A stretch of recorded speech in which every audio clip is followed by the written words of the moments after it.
The Dungeon Master Experience is a series of articles written by Chris Perkins in Dungeon Magazine in 2011.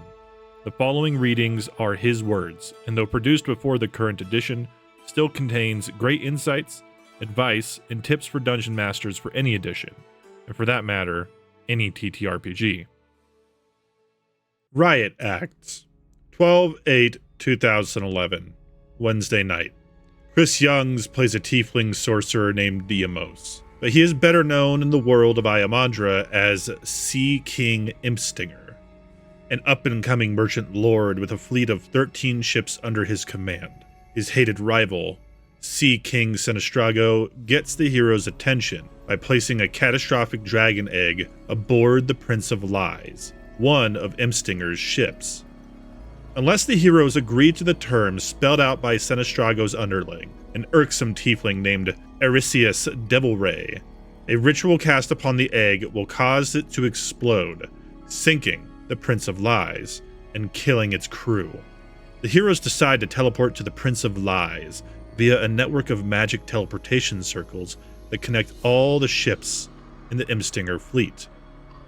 Deimos plans to distract Captain Devilray and his retinue so that Vargas Rodney Thompson's character can attempt to dispel the magic cast on the enormous dragon egg.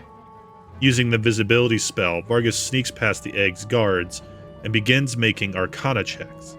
As he sprinkles magic dust on the egg to enhance his arcana checks, he hears a faint sneeze and realizes that there's a tiny, invisible creature perched atop the egg.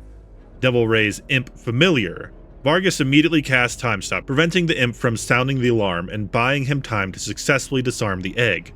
When the time stop ends, the imp warns Devilray that the egg has been disabled, and all hell breaks loose.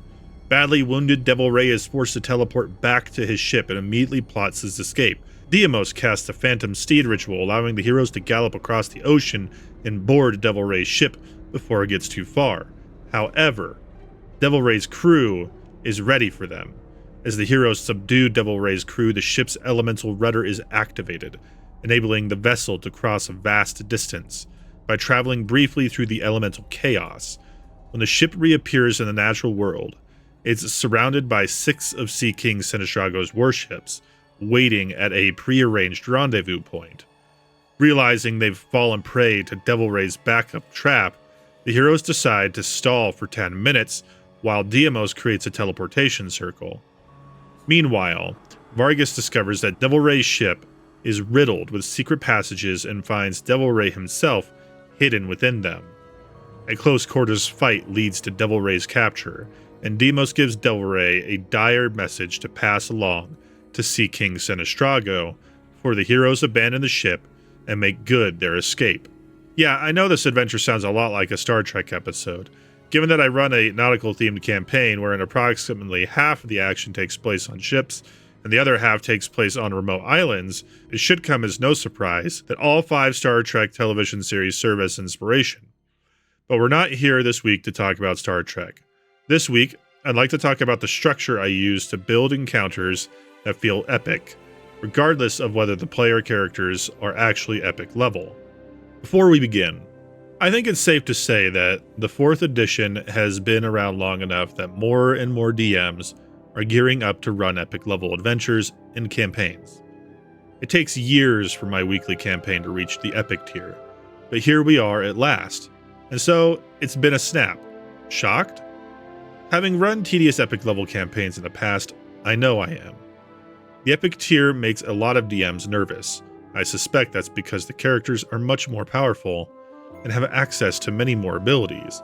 Consequently, it can be hard to challenge them week after week. Nevertheless, in my campaigns, there have been more character deaths in the epic tier than the previous 2 tiers combined, so I don't buy the argument that epic level characters are indestructible, and neither do my players. The other challenge DMs face when running epic level games is the simple fact that there are fewer epic level monsters to choose from, which means a DM doesn't have as much pre-generated content to work with. I've gotten around this problem by repurposing stat blocks, as I've discussed previously. When Rich Baker asked me to contribute some advice to his Rule of 3 column concerning the obvious DMing challenge of keeping up the game's power curve, I sent him an email that that included the following advice for epic tier encounters.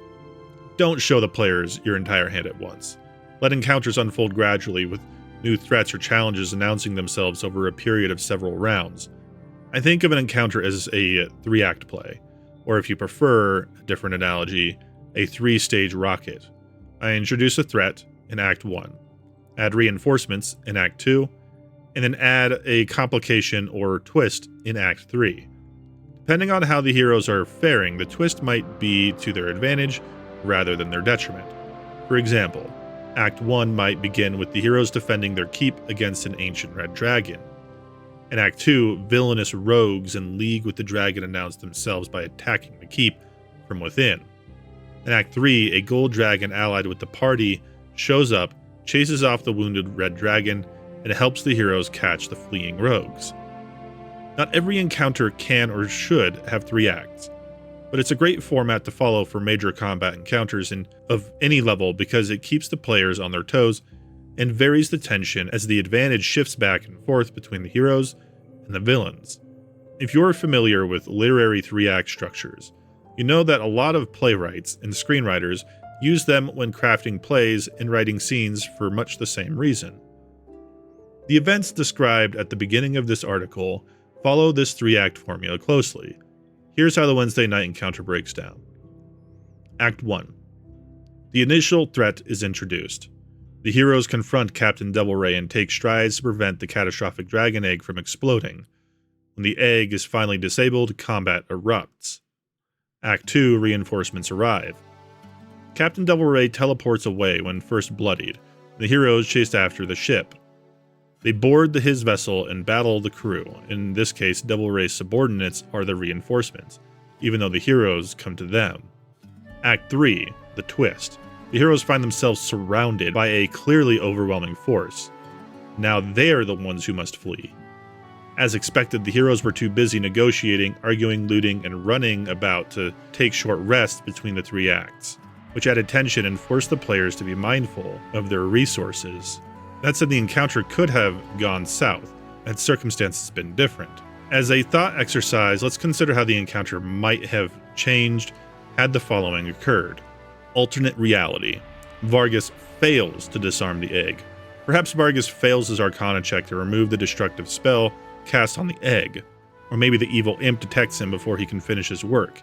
Either way, Captain Tal'Dorei and his retinue teleport away moments before the egg explodes and destroys the Prince of Lies. Each character gets to take 1 action before the explosion engulfs the ship, dealing 500 damage. Had this actually occurred, Acts 2 and 3 might have changed as follows. Act 2. Reinforcements arrive. Captain Tal'Dorei's crew plucks the heroes' corpses out of the floating debris for delivery to Sea King Sinistrago.